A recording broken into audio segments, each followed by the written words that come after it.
Նոր կտակարանի ներածություն։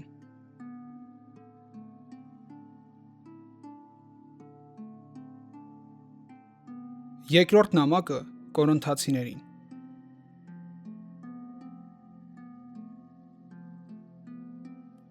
Եթե Կորինթացիներին ուղված առաջին նամակում մենք տեսանք եկեղեցու խնդիրները եւ Պողոսի փորձը ուղղելու դրանք, ապա Կորինթացիներին ուղված երկրորդ նամակում մենք արդեն հանդիպում ենք շատ ավելի անձնական եւ խորը պայքարի։ Սա Պողոսի ամենահուզական նամակներից մեկն է։ Այստեղ մենք նրան տեսնում ենք ոչ միայն որպես ուսուցիչ, այլ նաև որպես վիրավորված հայր, հալածված ծառա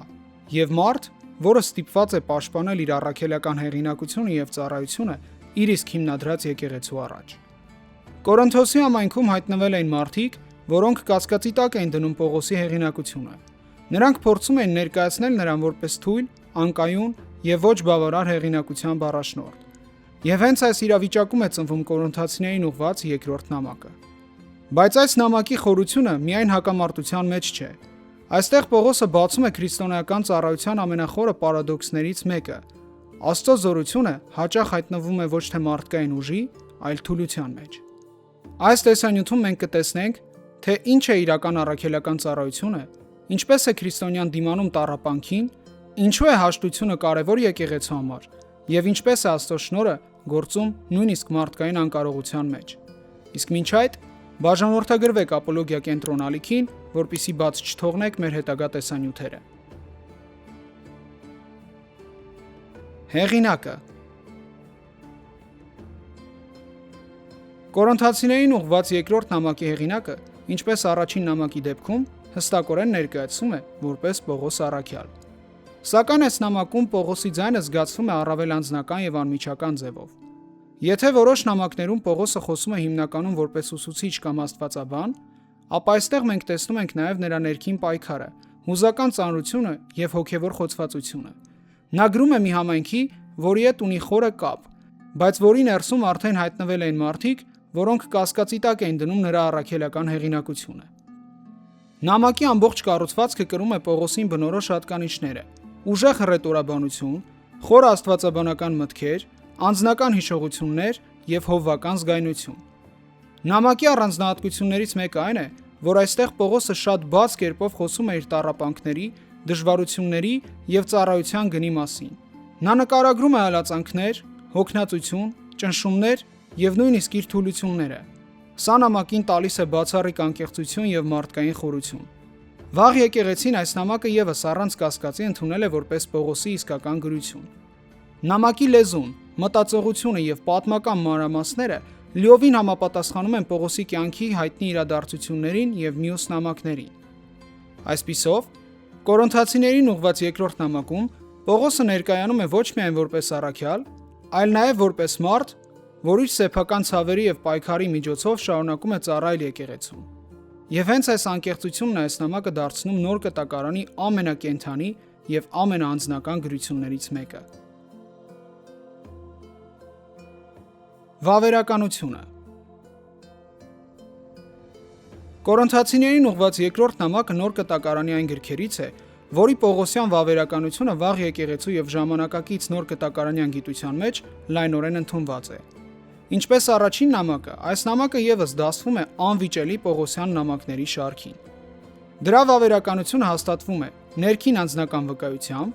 վաղ եկեղեցու հաստատմամբ եւ պատմական ամբողջականությամբ։ Կորինթացիներին ուղված երկրորդ նամակը դժվար է պատկերացնել որպես հետագա այլ հեղինակի կողմից գրված ստեղծագործություն, որովհետև այն չափազանց անձնական է։ Այստեղ Պողոսը բացում է իր ներքին աշխարհը, խոսելով իր ցավերի, վախերի, տառապանքների եւ ծառայության ծանրության մասին։ Նա հիշատակում է կոնկրետ իրավիճակներ Կորինթոսի եկեղեցու հետ կապված։ Անդրադառնում է իր հարաբերություններին համայնքի անդամների հետ եւ նույնիսկ խոսում իր մարմնի խայթի մասին։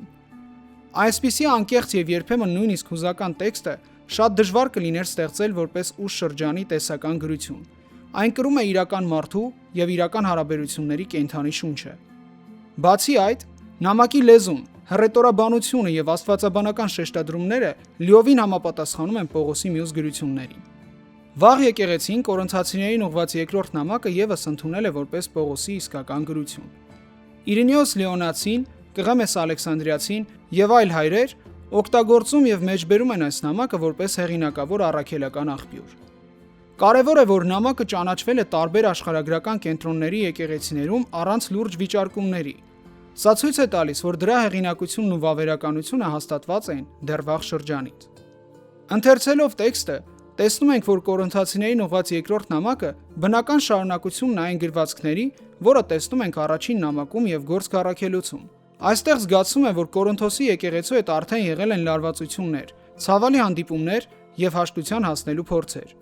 Այս ամենը լիովին համապատասխանում է Պողոսի միսիոներական գործունեության իրական ընթացքին։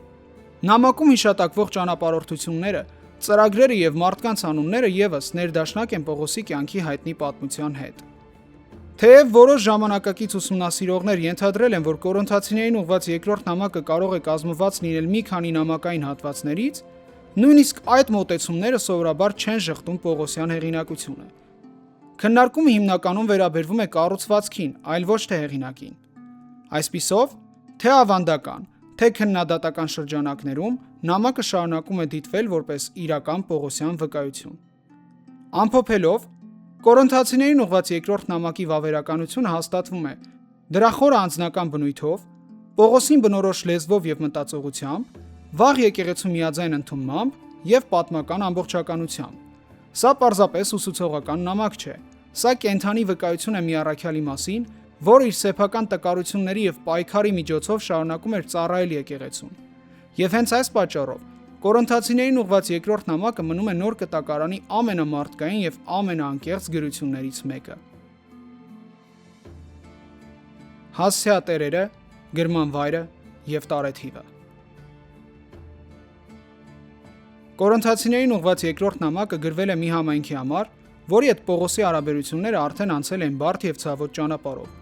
Եթե առաջին նամակում մենք տեսնում ենք եկեղեցու ներքին խնդիրների լուծումը, ապա այստեղ արդեն զգացվում է հարաբերությունների վերականգնման եւ վստահության պայքարը։ Նամակը ուղղված է Կորինթոսի եկեղեցուն, սակայն նաեւ հիշատակվում են Աքայայի շրջանի մյուս հավատացյալները։ Սա ցույց է տալիս, որ նամակի ազդեցությունը նախատեսված էր ավելի լայն շրջանակի համար։ Կորինթոսի համայնքը շարունակում էր մնալ կարևոր, բայց նաև դժվար եկեղեցի Պողոսի ծառայության մեջ։ Նամակից պարզ է դառնում, որ որոշ մարդիկ կասկածի տակ էին դնում նրա առաքելական հեղինակությունը։ Նրանք համեմատում են Պողոսին այլ քարոզիչների հետ եւ փորձում են ներկայացնել նրան որպես թույլ առաջնորդի։ Այդ պատճառով նամակը միայն ուսուցում չէ, այն նաև պաշտպանություն է, իհարկե ոչ թե անձնական փառքի համար, այլ ավետարանի ճշմարտության։ Միևնույն ժամանակ նամակում զգացում է, որ Պողոսի եւ համայնքի միջև արդեն սկսել էր վերականգնվել հաշտությունը։ Նրա խոսքում կա խստություն, բայց նաև խորը հայրական սեր։ Պատմական տվյալների հիման վրա առավել ընդունված է, որ նամակը գրվել է Մակեդոնիայում։ Նամակի ներսում Պողոսը հիշատակում է իր ճանապարհորդությունները եւ այն հանգամանքը, որ նա Մակեդոնիայում էր, երբ ստացավ լուրը Կորինթոսի եկեղեցու վիճակի մասին։ Սա լիովին համապատասխանում է Գործք առաքելոցում նկարագրված նրա միսիոներական ուղիներին։ Մակեդոնիան այդ ժամանակ Պողոսի ծառայության կարևոր կենտրոններից էր, որտեղից նա շարունակում էր կապ պահպանել տարբեր եկեղեցիների հետ։ Նամակի գրությունը սովորաբար թվագրվում է Քրիստոսից հետո մոտ 55-ից 56 թվականներով։ Սա այն ժամանակաշրջանն է, որը հաջորդում է առաջին նամակին։ Հնարավոր է, որ երկու նամակների միջև անցել էր համեմատաբար կարճ ժամանակ, սակայն այդ ընթացքում արդեն տեղի են ունեցել լուրջ հարաբերական փոփոխություններ։ Այս վաղ թվագրությունը կարևոր է, որովհետև այն ցույց է տալիս, որ նամակը արտացոլում է անմիջական եւ իրական իրավիճակ, առանց երկար պատմական հեռավորության։ Այսպիսով, Կորինթացիներին ուղղված երկրորդ նամակը գրվել է Կորինթոսի եւ Աքայայի հավատացյալներին, հավանաբար Մակեդոնիայում, Քրիստոսից հետո մոտ 55-ից 56 թվականներին։ Սա նամակ է, որտեղ աստվածաբանությունը խառնվում է անձնական պայքարի հետ, իսկ առաքելական հեղինակությունը բացահայտվում է ոչ թե իշխանության, այլ ծառայության եւ տառապանքի միջոցով։ Եվ հենց այս պատճառով Կորինթացիներին ուղղված երկրորդ նամակը թույլ է տալիս մեզ տեսնել Պողոսին ոչ միայն որպես մեծ ուսուցիչ, այլ որպես իրական հովիվ, իր ցավերով, սիրով եւ հավատարմությամբ։ Գլխավոր ուղերձը առանձնահատկությունները եւ կառուցվածքը։ Կորինթացիներին ուղղված երկրորդ նամակի կենտրոնական ուղերձը կարելի է ձևակերպել այսպես. Իրական քրիստոնեական ծառայությունը բացահայտվում է ոչ թե արտաքին փառքի եւ ուժի, այլ զոհաբերության, հավատարմության եւ նույնիսկ թուլության մեջ, որովհետեւ Աստծո զորությունը երևում է տկարության մեջ։ Այս նամակում Պողոսը պաշտպանում է ոչ միայն իր առաքելական հեղինակությունը, այլ նաև քրիստոնեական ծառայության իրական բնույթը։ Կորինթացիների մի մասը տպավորվում էր արտաքին ազդեցությամբ, հռետորական ուժով եւ հեղինակավոր տեսքով առաջնորդներով, սակայն Պողոսը ցույց է տալիս, որ ավետարանի ճանապարհը խաչի ճանապարհն է, եւ այդ պատճառով իրական ծառայությունը հաճախ ուղեկցվում է տառապանքով։ Այս նամակը նաև հաշտության նամակ է։ Պողոսը ձգտում է վերականգնել իր հարաբերությունները եկեղեցու հետ եւ հիշեցնել, որ եկեղեցին կոչված է ապրելու ներողամտության եւ միասնության մեջ։ Նամակում կան նաև մի շարք առանձնահատկություններ։ Այս նամակում Պողոսը բացում է իր ներքին աշխարհը ավելի, քան գրեթե որևէ այլ տեղ։ Նա խոսում է իր վախերի, ցավերի, տառապանքների եւ հոգեվոր պայքարի մասին։ Սա նամակին տալիս է բացառիկ մարդկային խորություն։ Նամակի ամենահայտնի թեմաներից մեկը Աստծո զորության եւ մարդկային թուլության հարաբերությունն է։ Պողոսը ցույց է տալիս, որ Աստված հաճախ գործում է հենց այն ժամանակ, երբ մարդը գիտակցում է իր անկարողությունը։ Պողոսը հակադրում է հին եւ նոր ուխտերը, ցույց տալով, որ նոր ուխտը հիմնված է ոչ թե միայն գրվածքի, այլ Աստծո կենթանի հոգու վրա։ Սա նամակի կարևոր աստվածաբանական շերտերից մեկն է։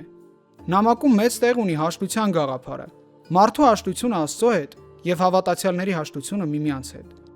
Նամակում Պողոսը նաև ստիպված է պաշտպանել իր ծառայությունը նրանց դեմ, որոնք փորձում են հեղինակազրկել իրեն։ Սակայն նա դա անում է ոչ թե ինքնափառաբանությամբ, այլ ցույց տալով իր տառապանքները,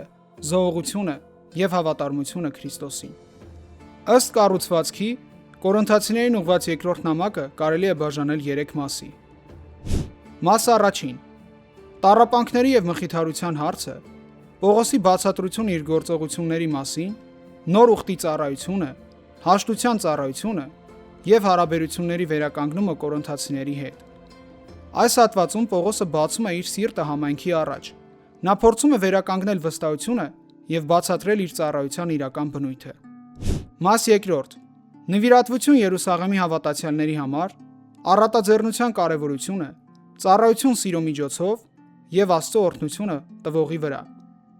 Այս հատվածում Պողոսը ցույց է տալիս, որ քրիստոնեական կյանքը ներառում է գործնական հոգատարություն եւ զոհաբերական ծառայություն մյուսների հանդեպ։ Մաս երրորդ՝ կեղծ առաքյալների քննադատություն, Պողոսի տառապանքներն ու փորձությունները, մարմնի խայթը, Աստծո զորությունը տկարության մեջ եւ վերջնական հորդորները։ Այս վերջին հատվածը նամակի ամենասուր եւ ամենաանձնական մասն է։ Պողոսը պաշտպանում է իր առաքելությունը ցույց տալով, որ իրական առաքյալը ճանաչվում է ոչ թե արտաքին փառքով, այլ խոնարհությամբ եւ խաչի ճանապարհով։ Ամփոփելով, Պողոս առաքյալի Կորինթացիներին ուղված երկրորդ նամակը մեզ ցույց է տալիս քրիստոնեական ծառայության իրական իմաստը։ Այստեղ ուժը թաքնված է թուլության մեջ, հաղթանակը զոհաբերության մեջ, իսկ հեղինակությունը հավատարմության մեջ։ Պողոսը մեզ հիշեցնում է, որ եկեղեցին չի կառուցվում արտաքին փառքով կամ մարդկային ազդեցությամբ, այլ Քրիստոսի շնորհով, որը գործում է նույնիսկ ամենախոցելի մարդկանց միջոցով։ Եվ հենց այդ պատճառով Պողոս առաքյալի Կորինթացիներին ուղված երկրորդ նամակը մնում է հույսի եւ քաջալերության աղբյուր յուրաքանչյուր հավատացյալի համար, որը պայքարի, հոգնածության կամ թուլության մեջ փորձում է շարունակել իր ճանապարհը հավատքով։